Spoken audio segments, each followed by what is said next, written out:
بسم اللہ الرحمن الرحیم۔ السلام علیکم۔ ڈیزرٹ روز سائیکس میں آپ سب کا خوش آمدید۔ امید ہے آپ سب خیر و عافیت سے ہوں گے۔ آج ہم بات کریں گے ہسٹوریکل پرسپیکٹیو یعنی تاریخی نقطہ نظر کے بارے میں۔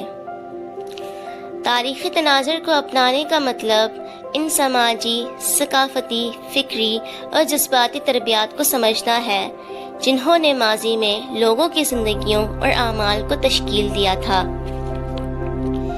پاکستان کا بننا انسانی تاریخ کا بہت بڑا واقعہ ہے، جہاں انسانی تاریخ کی سب سے بڑی ہجرت ہوئی۔ لاکھوں لوگوں نے اپنی جانوں، مالوں اور رشتہ داروں کے نذرانے پیش کرتے ہوئے نئے وطن میں آباد ہوئے۔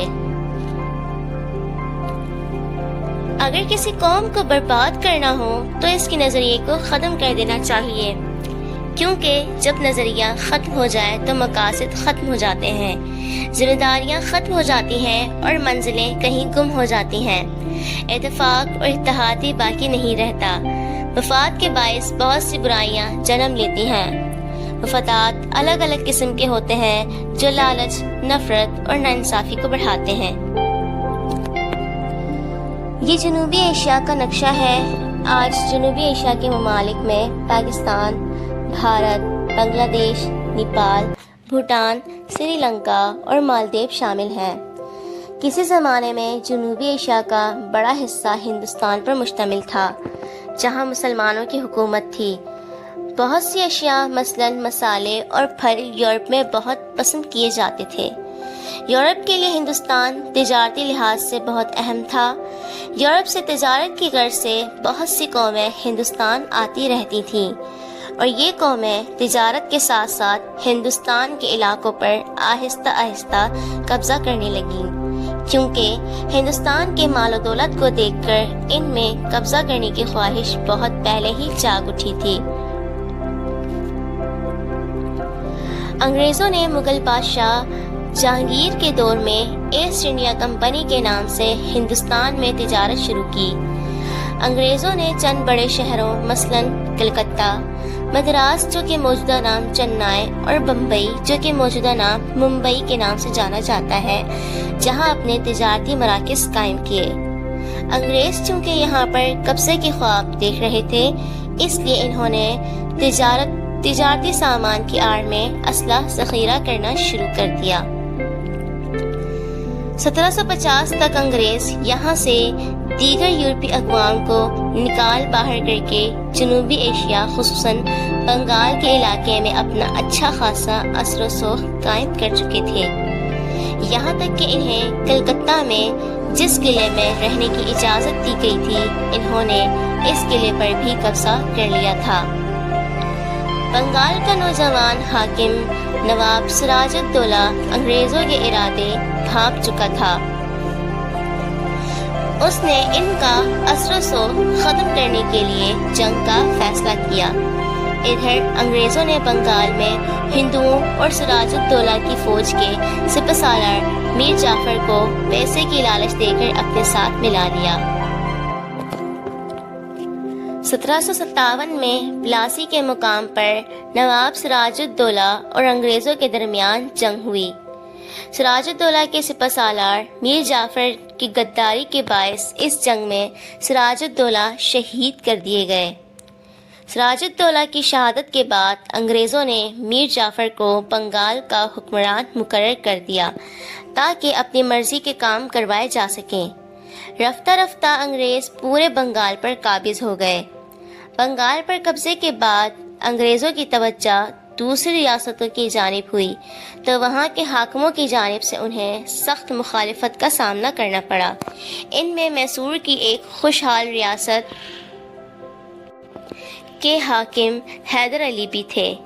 انہوں نے پہلی دو لڑائیوں میں انگریزوں کو زبردست شکست دی۔ سلطان حیدر علی کی وفات کے بعد ان کے بیٹے سلطان فتح علی عرف ٹیپو سلطان نے حکومت سنبھالی۔ نوجوان ٹیپو سلطان انتہائی بہادر اور نڈر تھا۔ ٹیپو سلطان کو بھی جنوبی ایشیا میں انگریزوں کی مداخلت سخت ناپسند تھی۔ انگریزوں نے یہاں بھی بنگال کی طرح سازشیں کی اور ایک غدار میر صادق کو اپنے ساتھ ملا لیا۔ میر صادق نے مسلمان فوج کے تمام راز انگریزوں کو بتا دیے۔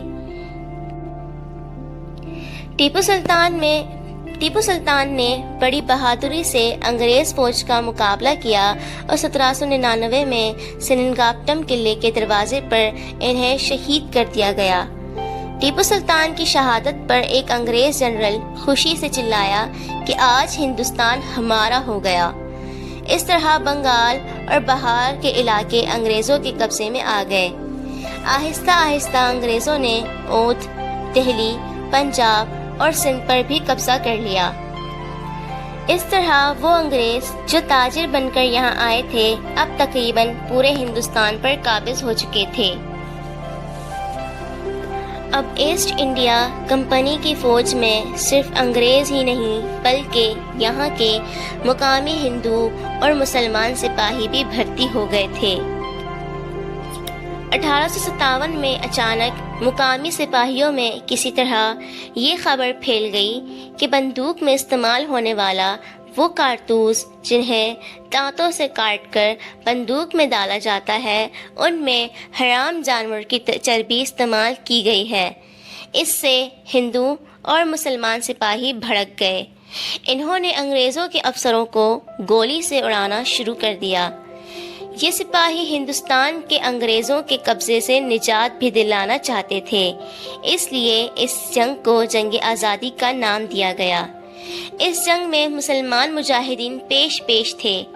ابتدا میں ان مجاہدین کو خاصی کامیابیاں ملیں۔ بعد میں انگریزوں نے بنگال، جنوبی ہندوستان اور انگلستان سے تازہ دم فوجی دستے بلوا لیے۔ سکھوں نے کھل کر انگریزوں کا ساتھ دیا۔ اس طرح مجاہدین کو جنگ آزادی میں شکست کا سامنا کرنا پڑا۔ جنگ آزادی کا فیصلہ ہونے کے بعد انگریزوں کا مسلمانوں سے رویہ بہت حقارت آمیز ہوتا گیا۔ ہزاروں مسلمانوں کو بے دردی سے قتل کر دیا گیا۔ مسلمانوں کی جائیدادیں ضبط کر لی گئیں، مساجد کو تالے لگا دیے گئے، مسلمانوں کو ملازمتیں ملنا بند ہو گئیں۔ انگریزوں نے مسلمانوں کے مقابلے میں ہندو قوم کو فائدے پہنچانے شروع کر دیے۔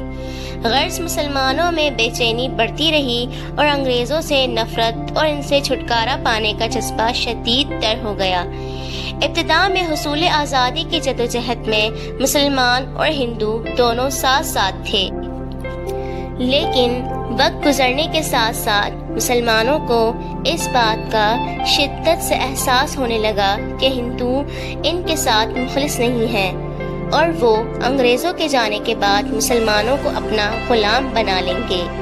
اس لیے ہندوستان کے مسلمانوں نے انگریزوں اور ہندوؤں دونوں سے بیک وقت آزادی حاصل کرنے کا فیصلہ کر لیا۔